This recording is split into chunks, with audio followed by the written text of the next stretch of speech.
করব না ভিডিও হয় নাকি? ভিডিও চলে এসেছে, ভিডিও আসার জন্য হাঁ করে বসে থাকি। সেই ভিডিওটা আসলে পর সেই ভিডিওটা ক্ষুদ্র ধরতেই হবে, কারণ ভিডিওর বাইরে কথা বলবো না। ভিডিওর বাইরে কথা বললে অনেক কিছুই বলতে পারি, সেরকম কোনো কথা বলবো না। খালি রেজিস্ট্রি ডেটটা আমি বলে দিয়েছি, আগের ভিডিওটা যারা দেখোনি তা দেখে নিও। রেজিস্ট্রি ডেটটা ছিল 2022-এ করেছিল ওরা বিয়ে। বিয়ে করার পরও 1 বছর ওই বাড়িতেই ছিল। তাছাড়া শিলিগুড়ির প্যারেন্টস, আমি বললাম না শিলিগুড়ির প্যারেন্টস ফোরাম এগিয়ে আসছে। ওরা কি খবর দিল? শিলিগুড়ির প্যারেন্টস ফোরাম বলল একটা কথা, যে প্রথম দিকে মানে বাচ্চাটা অসুস্থ হওয়ার আগে কিছুদিন এই ছোটো বাচ্চাটা অসুস্থ হওয়ার আগে বলছি, রেইন অসুস্থ হওয়ার আগে বাচ্চাটা মর্নিং শিফটে পড়তো। তারপর ডে শিফটে দুপুরের দিকে নিয়ে আসলো। তখন সবাই ভাবলো হয়তো যেহেতু মা অসুস্থ তার জন্য নিয়ে এসেছে। এবং ওইখানে আসার পরও মানে ওই স্কুলে যাওয়ার সময়ও এই রেইনবো মানে দুপুর ঠাকুরপো ওই ন্যাকামি কথাবার্তা, যে মানে ওকে একা বাচ্চা দেখতে লাগছে, বউ প্রচণ্ড অসুস্থ, নড়তে চড়তে পারে না, এইরকম কথাগুলি সে সেখানেও বলতো। আর এবং বাচ্চাটাকে অ্যানুয়াল এক্সামও দেওয়া হয়নি, কারণ মা প্রচণ্ড অসুস্থ, মাকে বাঁচানো যাবে কি না একটা টেনশনের ব্যাপার আছে, মা বাঁচবে কি না। তাই এই কথা বলে বাচ্চাটাকে চিন্তা করে দেখো, যেই মা বাবা এতটা কেয়ারফুল, বাবা নাকি টিউশন টিচার, যার গলায় টিচার আখ্যাটা মানে মুখে শোনা যায়, সেই মানুষটা বাচ্চাটাকে অ্যানুয়াল এক্সাম না দিয়ে দুর্গাপুর এসে হাই ধরম ধারাক্কা করছে। অ্যানুয়াল এক্সামটা কিন্তু নভেম্বরের লাস্টের দিকেই ছিল, চাইলে বাচ্চাটাকে নভেম্বরের লাস্টে মানে কয়েকটা দিন পিছিয়ে বাচ্চাটাকে আনতে পারতো। কিন্তু কেন বাচ্চাটাকে এক্সাম দেওয়া হলো না? মার অসুস্থতার জন্য না, একটাই ভয়ে যে শিলিগুড়িতে খুব বেশি মাত্রায় ওরা পপুলারিটি পেয়ে যাচ্ছিল। এখন যদি শিলিগুড়ির লোকরা আসতে শুরু হয়ে যায় এবং এদের মধ্যে যদি কোনো ডাক্তার চলে আসে, যেইভাবে ওরা ওই আনন্দ লোক নার্সিংহোমটার কথা বলছিল, তো সেই জন্য ভয়েই পালিয়ে এসেছে, সত্যি কথা।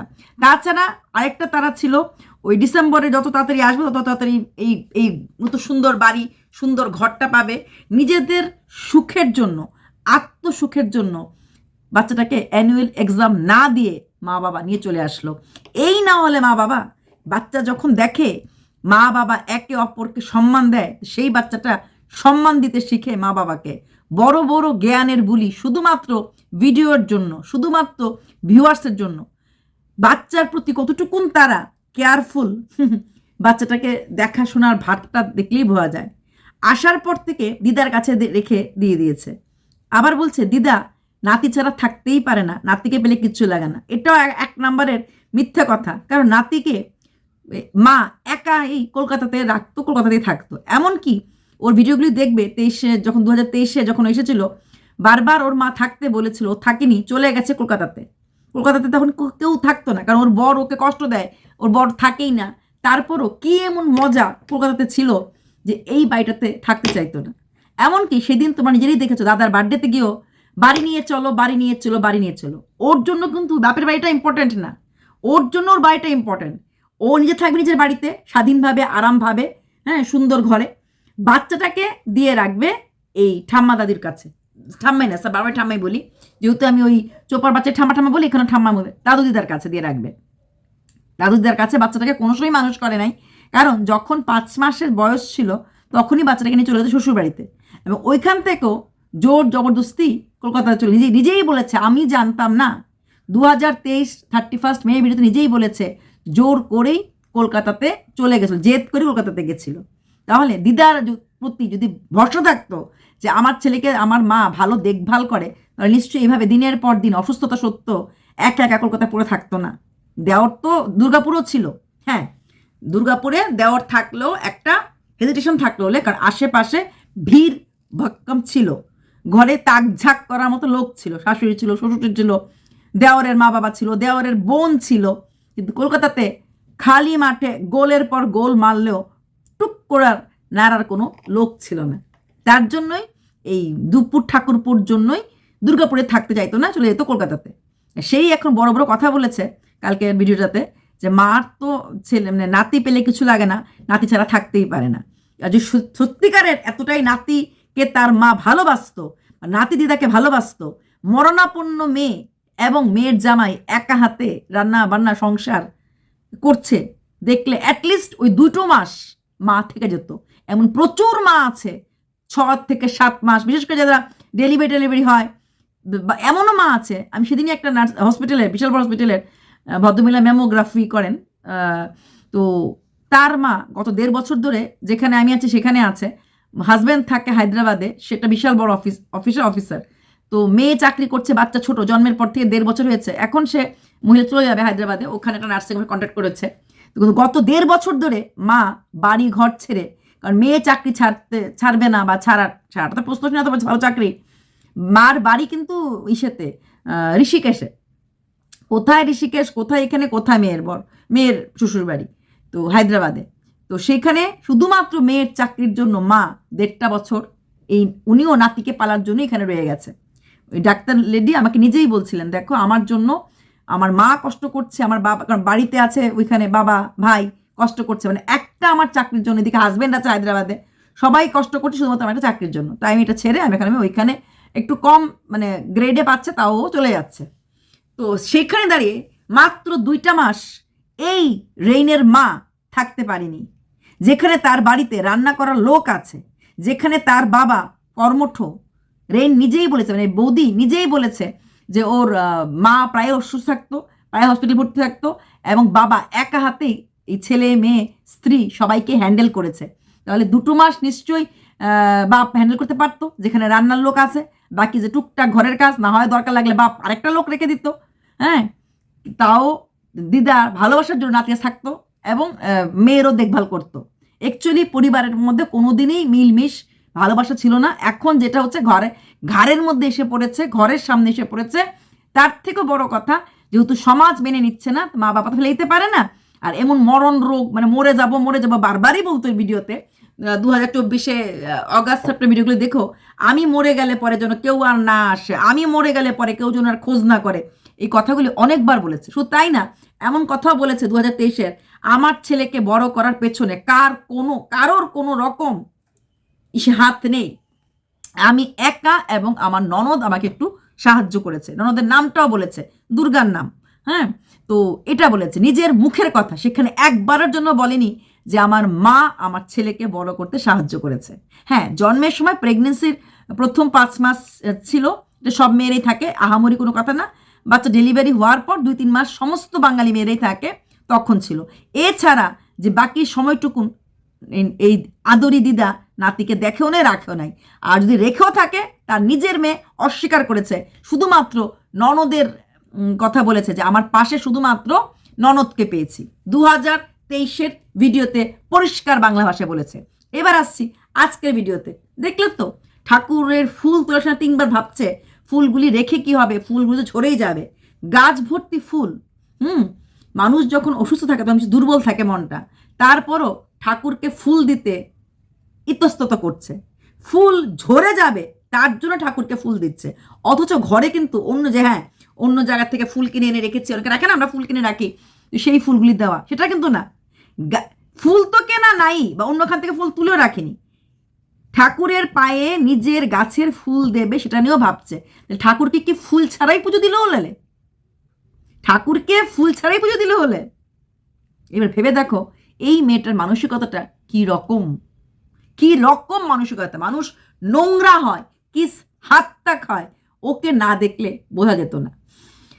তারপর দেখো ঠাকুর দিতে গিয়ে বললো ওর হাঁটু গেড়ে এইভাবে বসতে কষ্ট হয়, তাই ও ঠাকুরের জিনিসগুলি এগিয়ে কে দিচ্ছে, ওই ভেড়াটা, চাকর দেওয়ারটা। আমি খালি ভাবি ছেলেটার মা জানি ভিডিওগুলি দেখলে পরে কত কান্নাটা কাঁদে, যে এত কষ্ট করে ছেলেটাকে বড় করেছিলাম, একটা বৌদির একদম পুরোপুরি মনে হচ্ছে ওকে একদম বশ করে রেখে দিয়েছে, বশকারী মন্ত্র দিয়ে ওকে বশ করে রেখে দিয়েছে। ঠাকুর দেওয়ার সময় ও কোনো জিনিস এগিয়ে পিছিয়ে দিতে লাগছে এই ভেড়া দেওয়ারটা, ঠিক আছে? অথচ ও হাঁটু গেড়ে বসতে পারে না। তোমরা বলো তো, একটু বুকে হাত দিয়ে বলো তো, ও যখন খেতে বসে কিভাবে খেতে বসে? আজকে দেখেছি সেই মুড়ি খাওয়ার সময়টা থেকে ভেবে দেখো তো, খাওয়ারটা এলেই তো খাওয়ার এসেছে, অনেকক্ষণ ধরে খিদে পেয়ে গেছে, অথচ সেই বলে আমার না সেরকম একটা খেতে ইচ্ছে করে না। ওই বাপের বাড়ি কাজের মেয়েটাও বলেছে তুই তো একদমই খাস না খাবার, হ্যাঁ অনেকক্ষণ হয়েছে, সকালে ব্রেকফাস্ট করেছি, এই একটু মাংসটা এসেছে, দেখেছ? এমন খাম সেই চরম অসুখের সময়ও অক্টোবর সেপ্টেম্বরও কিন্তু চিকেন আর মাটন আর ডিম, বাপ রে বাপ কি খাওয়ার তাস, খেয়ে সেরে বলে খাওয়ার খাচ্ছে না। তো সেইখানে দাঁড়িয়ে সে ঠাকুর দিতে কাউকে হাঁটু গেড়ে বসতে পারে না, মানে ওইভাবে বসতে পারে না, খাওয়ার সময় কিন্তু সে প্রতিবেলা এইভাবে বসছে। তার ঠান্ডার দোষ আছে, তার জ্বর উঠে যাচ্ছে, আমরা কদিন আগে দেখেছি তার এক নেবুলে যেতে লাগছে। এখন দেখতে পাচ্ছ তোমাদের এখানে ঠান্ডা পড়েনি, আমাদের এখানে মারাত্মক ঠান্ডা পড়েছে, বাট ও তো অসুস্থ, তাই না, অ্যাকর্ডিং টু ওদের।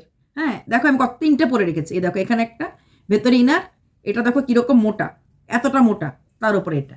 তাছাড়া তো আমি ব্লোয়ার চালিয়েই রাখি, আমি বলেছি কিন্তু ভিডিও করার সময় ব্লোয়ারটা অফ রাখি, নাহলে ব্লোয়ারের একটা সাউন্ড হয়, তো তোমরা সেই সাউন্ডটা পাবে, তোমরা এই অসুস্থতে পড়বে, শুনতে পারবে না কিছু। সেখানে দাঁড়িয়ে ও একটা সম্পূর্ণ শুধু একটা নাইটি পরেই কিন্তু ছিল, ঠাকুর দেওয়ার সময়, ফুল তোলার সময় না, খাওয়ার সময়ও, দুপুরে খাওয়ার সময় নাইটি পরা, সোয়েটার বা চাদর কোনোটাই ছিল না। তারপর রান্না করার সময় আমি একটু ওকে দেখিয়ে দেখি, ছেলেটা কাঁদছে, কারণ তাকে একটু পড়ার কথা বলেছিল, তার জন্য বাপের গলা জড়িয়ে ধরে কাঁদছে, বাপ না কাকা, হ্যাঁ জানি না, বাপ হলেও হতে পারে, ডিএনএ টেস্ট তো করায়নি। তো সেখানে দাঁড়িয়ে কাঁদছিল বাচ্চাটা। তো বাচ্চাটা যখন কাঁদছিল, সেই বাচ্চাটাকে কোলে নিয়েও সে টমেটো কাটছে, কিন্তু এই মেয়েটা টমেটো কাটতে পারছে না, কিন্তু এই ঠান্ডার মধ্যে জ্যাকেট আর জিন্স পরে চলে যেতে পেরেছে মিশন তালপাতা, যেতে পেরেছে ব্যাট খেলতে, ব্যাট করতে বা বল করতে। এই গ্রিপ, এই হাত, বডি মুভমেন্ট কতটা দরকার পড়ে। তারপরে বলছে হাজবেন্ড যদি ভালো হয় না, জীবনে বাচ্চাটাই আর বন্ধুর দরকার পড়ে না। হ্যাঁ, হাজবেন্ড যদি চাকর হয়, একদম ভেড়ার মতো কান ধরে উঠ, কান ধরে বস, কান ধরে উঠ, কান ধরে বস, তাহলে জীবনটা দারুণ হয়ে যায়। ছেলেটার সবজিগুলি কেটে গেছে বোধহয় মাসি, যাই হোক সবজিগুলো ধুয়ে টুয়ে গেছে, সেটাকে দিয়ে জাস্ট কড়াইতে চাপা দেবে, নুন হলুদ চিনি দিয়ে, নিজেই বলছে কিছু করতে হবে, নুন হলুদ চাপা দিতে লাগবে, ওইটুকুনও করছে না। ছেলেটা কোনো কাজে ঘরের বাইরে গেছিল, হয়তো কিছু জিনিস আনতে গেছিল, বা হয়তো বাইকটা দিতে গেছিল, সেটাও সে করতে পারলো না। সে আসার পর আবার রান্নাটা কন্টিনিউ করতে লাগলো, বা রান্নাটা বসতে লাগলো। সেম থিং সে পাবদা মাছের ক্ষেত্রেও, পাবদা মাছের যে আমি বলে দিচ্ছি, আমি ভাজা মাছ খেতে ভালোবাসি, তো এই ওই ঝোলটা দিয়ে দিল, ওই ভাজা মাছটা একটু বেশি ভাজা হলে ভালোবাসে, সেটা ও খাবে। ও হচ্ছে মাস্টার। হ্যাঁ, রান্না শেখা দরকার, রান্না শেখা দরকার, ঠাকুর দেওয়া শেখা দরকার, গাছ লাগানো শেখা দরকার, বইয়ের পা টিপা শেখা দরকার, বইয়ের সুরে তেল মালিশ শেখা দরকার, সব শেখা দরকার। এটা বউ পেয়েছে না মাস্টারনি পেয়েছে? একটা মাস্টারনি বৌদি তার চাকরটাকে, এটাই হয় যখন পুরুষ রোজগার না করে, তাকে তার স্ত্রীরা ঠিক এইভাবেই ইউজ করে, এটা হচ্ছে কিছু না, এখানে ভালোবাসা কোনো কিছু না। এরকম একটা ওর জায়গায় যদি একটা ফুল টাইম কাজের লোক থাকতো, এবং সে যদি এরকমভাবে, তার মধ্যে অবশ্যই ফিজিক্যাল নিডটা কাজের লোক পেতে পারবে না, তো এরকম একটা কাজের লোকও পেত। এরকমটা অনেক সময় আমরা পাই, না পুরুষ না, মহিলা কাজের লোক, যে সংসারটার পুরো মানে একদম দোকান পাটও করে, রান্না বান্নাও করে, এরকম আছে, টাকা দিলে তো পাওয়াই যায়। তো এরকম একটা কাজের লোক পেলো, ওর কিন্তু ওর সেটা দরকার ছিল, সেটা দরকার পড়ে সেটার সাথে হি করার জন্য, একটু রেস্টুরেন্টে খাওয়ার জন্য, আর দরকার পড়ে একটু ফিজিক্যাল নিড মেটানোর জন্য। হ্যাঁ, এর বেশি কিছু ছেলেটার মানে ইসে নেই। তো এই যেই জায়গাটাকে ওর ছেলেটাকে বসিয়েছে, সেটা না তো বন্ধু, না তো ফ্রেন্ড, না তো গাইড, কিছু না। তুই চাকর বেটা, তুই কাজ করতে থাকবি, তুই চাকর, তুই তরকারিটা দিতে আর বড় কিছু ছিল না, যে আসছে জাস্ট তরকারিটা দিয়ে দিলাম, ঢেলে দিলাম, নুন হলুদ দিয়ে দিলাম, বাকিটা আচ্ছা ঢেকে দিলাম, ও চলেই আসবে না, করতে ছেলেটাকেই লাগবে। আমি হাত পা নাড়বো না, আমি ক্যামেরা, এতক্ষণ সময় ক্যামেরা ধরে রাখাটাও কিন্তু হাতের মধ্যে প্রেশার পড়ে। আমি ক্যামেরা ধরবো, কিন্তু তরকারির বাটি থেকে জাস্ট তরকারিটা ছেড়ে দেওয়া, বেশি জলও নেই, কারণ ধুয়েই তো গেছিল, জল ছাড়াই ছিল সবজিটা, সেইটুকুনও আমি দেব না, কারণ আমি ঘরের কোনো কাজ করব না। রোজ দিন বলছে আমি একটু কাজ করব, একটু কাজ শুরু করব, বিছানা গুছানো তো জল ছাড়া কাজ, সেটা করতো, আজকে করেছে, ম্যাক্সিমাম দিনই করে না। হ্যাঁ, তারপর যেরকম জল গরম, ওর কাপের জল গরমটাও ওকে করে দিতে লাগবে, তুই কাজ করে মর, কারণ তোর কাছে এখন কোনো কাজের চাকরি নেই। তারপরে দেখো তাল পাতা করতে গেল, কি পিঠে মিঠে খাবে, ওখানেও গিয়েও বকছে, কেন ওকে বা কোনো ছুরি কিছু নিয়ে গেল না, কারণ ওটা কাটতে লাগবে। ও তো জানতো মিশন তাল পাতা কাটতে যাচ্ছে, তাহলে কেন ছেলেটাকে বলো না, এই তুমি এটা নিয়ে নাও। ঘর থেকে বেরোবার আগে আমরা যখন বাজারে যাই, কোথাও যাই, আমরা কিন্তু ব্যাগটা নিয়ে নাও, হাজব্যান্ডকে বলে দেবো তুমি এটা নিয়েছো? নিলাম না। যে কোনো আমি সবসময় জলের বোতল ক্যারি করি যখনই যাই। তো আইদার আমার হাজব্যান্ড বলে, জলের বোতল নিয়ে নিও। সাধারণত আমি নিয়ে নিই, তারপরেও বলে দেয়। আমি যখন ব্যাংকে যাব তখন আমি ব্যাংকের বইটা নিয়ে যাব না? না নিলাম না, একটা পাসবুকটা নিয়েছো তো, একটা একজনকে বলে নেব। হ্যাঁ, সেখানে দাঁড়িয়ে সেটা কি শুধু সেটারই দায়িত্ব ছিল? মিশন তালপাতা করতে যাবো যে এই তুমি কেন নিয়ে আসলে না, তুমি আনো নাই, কিছু না আসলে আপনি গ্রামের লোকরা ভালো হয়, দুদিন থাকলেই গ্রামের লোকের নামে কিন্তু আবার নিন্দা চলে যাবে। গ্রামের লোকরা না ওরকম করে হয়, কোনো মেশা যায় না, কথা বলা যায় না। যেরকম শিলিগুড়িতে না কেউ নিজের লোক ছিল না, কথা বলা যেত না, এখানে আসার পর আশেপাশের লোকদের সবার সাথে কথা বলি, গল্প করি, সবার সাথে দেখা। দেখেছো ঘরে কোন আশেপাশের লোক আসতে গল্প করতে? দেখেছো? দেখোনি, দেখবেও না। কাজের লোকটাকে দুদিন দেখিয়েছিল, কাজের লোক মুখটাকে নেক্সট দিন থেকে এমন প্রথম দিন বুঝতে পারিনি ভিডিও কি, ক্যামেরা কি, কোথায় কে দেখবে। তারপর থেকে বোধহয় কেউ বলে দিয়েছে, তারপরে আর কিছুতেই পরের দিন মুখটা তুলছিল না। ওট ওট মুখ দেখা মুখ, কারণ বাবা এই দেওর বধির বাড়িতে কাজ করো, কাজের মহিলা যে দেওয়ারের প্রেমে পড়ে যায়, লোকে বলবে তো, বলবে না নাকি? মাই গড, যে তোমার চরিত্রটা খারাপ হয়ে যায়, এটাই হয়। কাজের মেয়েটা কিন্তু আর মুখ তুলে দাঁড়াচ্ছিল মানে দেখাচ্ছিল না। প্রথম দুদিন না বুঝে বুঝে দেখিয়ে ফেলেছে, তারপরে আর দেখাচ্ছে না। এরপর দেখো সেখানেও কিন্তু সেটাকে বকা দিল, প্রতিটি মুহূর্তে পান থেকে চুন কষলেই সেটা কিন্তু বকা খাচ্ছে।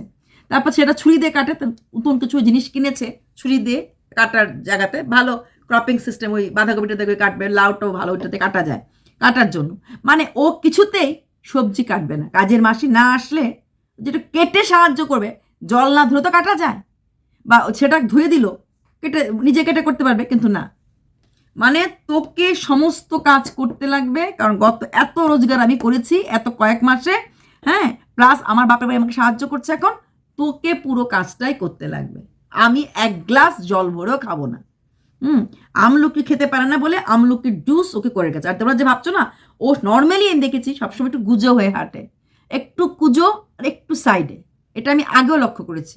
তোমরা ওর পুরোনো ভিডিওগুলি তো দেখো, একদম পুরোনো ভিডিওগুলিতে যখন হাঁটছে, একটা গাছের থেকে সেটা বসেছিল, এই ভেড়া দেওয়ারটা হেঁটে আসে, তখন একটু কুজো হয়ে আর একটু সাইড করে হাঁটে। এটার প্রথম থেকে ওর প্রবলেম ছিল, 2012 থেকে তো হয়তো বা এই প্রবলেমটা ওর মধ্যে ছিল। সেখানে দাঁড়িয়ে খুব সুন্দর করে খেললো। এখন খেলাধুলার পরে, হাসাহাসির পরে যদি লোকে ভাবে আবার ফুল সুস্থ হয়ে গেছে, তাই বললো যে না বাবাকে গিয়ে বল আমার শরীরটা খারাপ। এটা কিন্তু ছেলেটাকে শিখিয়েছে। হ্যাঁ, এসেছে, বাপটা আসে নাই, বাবা তোমাকে ডাকছে, এটা হচ্ছে স্ক্রিপ্টেড ছিল জায়গাটাতে। তো ও বললো না গিয়ে বল মার একটু মাথাটা ব্যথা করছে, ওর একটুকুন বলতেই লাগবে। এমন কিছু রোগ দেখাতে যেতাম না, বললাম না মাঝখানে বললো খেতে পারে না, ওটা কেউ দেখতে পারবে না। নেবুলাইজারটা তো আমরা আওয়াজ পাই না, কিছুই পাইনি, জাস্ট লাগিয়েছে কারণ অসুস্থতা দেখাতে লাগবে। এখন হচ্ছে মাথাটা একটুখানি ওর ব্যথা করছে। তারপর দুপুরবেলা বাপের বাড়ির থেকে অনেক খাওয়া, মোয়া, চিড়ের পোলাও, তারপর আরও কি ওই ভাজা ভাজা। তারপর যেটা হয়েছে দেখো মিথ্যে কথাটা কেমন বললো, যে সকালবেলা ও বেরিয়ে গেছে, বেরিয়ে যাবার আগে টিফিন করে দিয়ে গেছে, রুটি তরকারি টিফিন করে দিয়ে গেছে, রুটি বোধহয় করিয়ে গেছে টিফিন। আচ্ছা, ভাত ছেলেটা বসিয়ে দিয়ে গেছে, কোথায় গেছে? বাইক ঠিক করতে গেছে, বোঝাই গেছে বাইক ঠিক করতে গেছে। সেখানে বাইক ঠিক করে সার্ভিসিংয়ে অনেক সময় লাগে, সেটা বাইক হোক গাড়ি হোক, তাই প্রচুর সময় লাগছে। সেখানে দাঁড়িয়ে ও কি বলল যে ভাত তো বসিয়ে গেছে, আমার পক্ষে তো মারটা তো আমি গালতে পারবো না। ও ব্যাট ধরতে পারবে, রান্না করতে পেরেছে, কিন্তু মার যেটা গালা সেটা সে করতে পারবে না। যারা মার গালতে না পারে, অনেক সময় সিজারের পেশেন্টকে আমি শুনেছি এরকম কাহিনী, চোখে দেখিনি। তো ওরকম ভাত ছিল বড় হাঁড়িতে, বর অফিসে চাকরি করতো, বর আসতে পারছে না, তো একদম সিজারের 1 মাসের পরেই স্টিচ কিছু হয়ে যেতে পারে। তো ভাতগুলি না ওই না মার গেলে ভাতগুলি ঝাঁঝরা হাতা আছে না, হাতা দিয়ে ভরে ভরে গামলাতে রেখেছে, এমন কথা শুনি। তারপর অটোমেটিকলি এটা ড্রাই আপ হয়ে গেছে। এমন জিনিসও মানুষ করে যাদের করার ইচ্ছা থাকে। এটা আমি শুনেছি, যেরকম যে এরকম মানে বলে না সিজার হওয়ার পর, যেহেতু আমার দুটো সিজার ছিল, যারা ঘরে সিজারে গল্প করতো, সিজারের কাহিনীগুলো বলতো, তখন বলেছে যেরকম ভাতের মার গালাতে প্রশ্ন আসে না, তো বর নেই, বর চলে গেছে টুরে, তো কী করবো, ওই ঝাঁঝরি হাতা দিয়ে ভাতটা নিয়ে গামলাতে রাখতাম, তারপর শুকিয়ে যেত, ভাতটা হয়ে যাওয়ার পর মার গালতাম না, যেটুকুন জল থাকলে নিচে পড়ে থাকতো সেটা নিতাম না। মানুষ এইভাবেও জীবনযাপন করে। সেখানে দাঁড়িয়ে ও কিছু করতে পারবে না। তারপরে ওর খিদে পেয়ে গেছে, আহারে আর দেওয়ারটার তো কি দুঃখ, হ্যাঁ গো সকালে কিছুটা অল্প একটু কিছু খেয়েছে, ওর তো খিদে পেয়ে গেছে, যেমন দেওয়ারের খিদে লাগে নাই, ও তো বাইরে গেছিল, ও তো মেকানিক্স। তারপরে কি বললো, মেকানিক্স না, ও তো মেকানিক্সের কাছে গেছিল, তারপর কি বললো, না পুরুষ মানুষ তো কদিন আর ঘরে থাকবে, এতদিন ঘরে থাকতো, সবসময় চোখে চোখে থাকতো, উফ বা রোমান্টিসিজমের হাত দেয়, চোখে চোখে থাকতো, এখন তো কাজে কর্মে চাকরিতে জয়েন করতে লাগবে। ঠিকই তো, আর যেভাবে ভিউজটা পড়ে যাচ্ছে আস্তে আস্তে পাবলিক তো নেবে না, 1 মাসের মধ্যেই মোটামুটি তো সুস্থতা দেখাতে লাগবে। সেকেন্ডটা দেখানোর পরেই, সুস্থতার মধ্যে দেখানোর পরে তো ভিউজটা পড়ে গেলে কোনো গ্যারান্টি নেই ইউটিউবের, তাই না? ইউটিউবের কি গ্যারান্টি আছে? এমনও আছে 1 crore চ্যানেল, 3K ভিউজ। আমি একটা চ্যানেল দেখতাম, রান্নার চ্যানেল, তখন 3 লাখ 4 লাখ ভিউজ হতো, এখন গিয়ে দেখি 40K 50K ভিউজ হয়। তো তাহলে পুরুষ মানুষের তো চাকরি যদি, চাকরি কিন্তু এসেই পেয়ে গেছিলো, মনে নেই? সকালে চাকরি করতে চলে যেত, হ্যাং করে যেত, চাকরি পেয়ে গেছিলো, চাকরিটা জানি আবার কোথায় উধাও হয়ে গেল। হ্যাঁ, চাকরিটা কোথাও উধাও হয়ে গেলো, চাকরি প্রচুর পাচ্ছিল, টিউশনি প্রচুর পাচ্ছিল, অনলাইন টিউশন পড়াচ্ছিল, আশেপাশে সব লোক বলে দিয়েছে টিউশন করতে, মানে বিশাল ব্যাপার ছিল। আসার পরে সেই গাল গল্পগুলি আমরা সব কিছুই শুনেছি। তবে চাকরি ছেলেটাকে করতেই লাগবে, কারণ এই মেয়েটা ছেলেটাকে ঘরে বসেও খাওয়াবে না, মানে ও ঘরে বাইরে সবটাই করতে লাগবে। ও শুধু মুখ দিয়ে মারবে আর কথা বলবে, হ্যাঁ বলবে চ্যানেলটা তো আমার জন্যই, রোজগারটা তো আমার জন্যই করছো। হুম, এমন ছেলে ভাগ্য, মানে এগুলো হচ্ছে ওই বশীকরণ মন্ত্র, এমন ছেলে ভাগ্য করে পাওয়া যায়, অনেক ভাগ্য করলে আমার ছেলেটা এমন একটা বাপ পাইছে, হ্যাঁ, অনেক ভাগ্য করে আমি একটা এমন স্বামী পাইছি, হ্যাঁ, এইগুলি বলতে থাকবে। কিন্তু কতটা হতবাগা হলে এই ছেলেটা একটা বৌদিকে বিয়ে করেছে, কতটা হতবাগা হলে অন্যের, মানে কাকের বাসায় কোকিলের ডিম, দাদার বাচ্চাকে পালছে, যাই হোক একটা বংশের বাচ্চাই পালতেই পারে। তাই কতটা হতভাগ্য হলো, একটা মা বাবাকে কাছে থাকা সত্ত্বেও, মা বাবাকে দেখতে পাচ্ছেন ছেলেটা, কতটা হতভাগ্য হলো এই ছেলেটার বোনটা কোনোদিনও বিয়ের পরে মাথা তুলে বাঁচতে পারবে না। প্রতিনিয়ত শুনতে লাগবে তোমার দাদা বৌদিকে বিয়ে করেছে, তোমার দাদা বাগিয়ে নিয়ে গেছে তার বৌদিকে। যত প্রেম করে যদি বিয়ে করে, ঝগড়া লাগলেই এই সমাজের নিয়মে এটা, ওই বোনটার জীবনটা ছ্যাঁচ্ছ্যার করে দেবে তার শ্বশুরবাড়ির লোক। শুনতে তো তাকে হবেই। পৃথিবীর এমন কোনো পরিবার নেই যে মানুষের দুর্বলতা নিয়ে খোঁচা দেয় না। তাই এই ছেলেটার বোনটার জীবনটা ভাবলে আমার নিজেরই খারাপ লাগে। তাকে তো সহ্য করতেই লাগবে, দাদার পাপের ফল বোনের ভুগতে হবে। কিভাবে আমি বলে দিলাম। তো এই হলো আমাদের দৃষ্টি তো কুদৃষ্টির কাহিনী, যার কুদৃষ্টিতে একটা সংসার পুরো ভেঙে গেছে। হ্যাঁ, আর তার মার নটঙ্কি মারা কথাবার্তা। চলো, বাই।